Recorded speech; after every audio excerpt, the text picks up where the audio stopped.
అందరికీ నమస్కారం అండి. Welcome to my channel.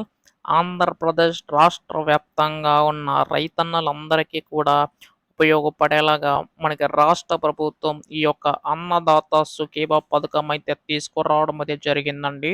అయితే ఈ యొక్క పథకం సంబంధించి కానీ చూసుకున్నట్లయితే ఎవరైతే అర్హులు ఉన్నారో వారికి మాత్రమే జమ చేసే అవకాశం ఉందన్నమాట రాష్ట్ర ప్రభుత్వం.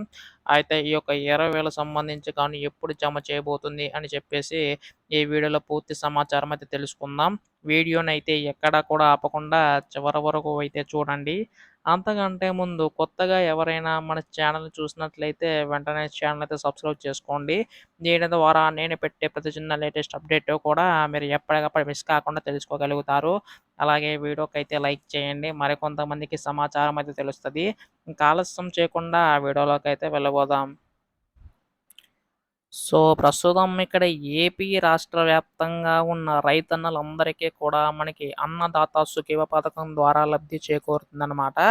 అయితే ఈ యొక్క 20,000 సంబంధించి గాను మనకి రాష్ట్ర ప్రభుత్వం ఎంతవరకు విడుదల చేయబోతుందని చెప్పేసి కూడా అడుగుతున్నారు.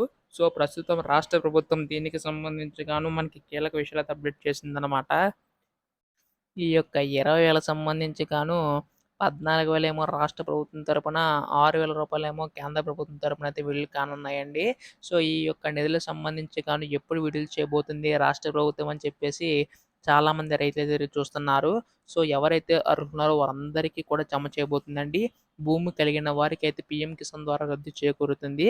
అన్నదాత సుఖీభ పథకం సంబంధించి గాను భూమి కలిగిన వారికి కౌలు రైతులకు కూడా జమ చేయబోతుందన్నమాట.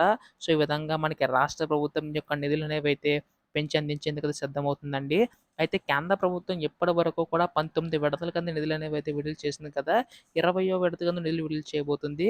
అయితే ప్రతి సంవత్సరం 3 విడతల్లో నిధులనేవైతే విడుదల చేస్తుంది కదండీ!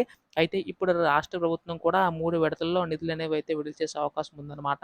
సో, ప్రస్తుతం దీనికి సంబంధించి కానీ చూసుకున్నట్లయితే రాష్ట్ర ప్రభుత్వం ఈ యొక్క నిధులు పెంచి విడుదల చేసేందుకు సిద్ధమవుతుందన్నమాట. సో, ఎవరైతే ఈ కేవైసీ నమోదు చేయించుకున్నారో వారందరి ఖాతాలో కూడా జమ చేయబోతుందండి. రేపటిలోగా దీనికి సంబంధించి గాని అప్డేట్ వచ్చే అవకాశం ఉందన్నమాట.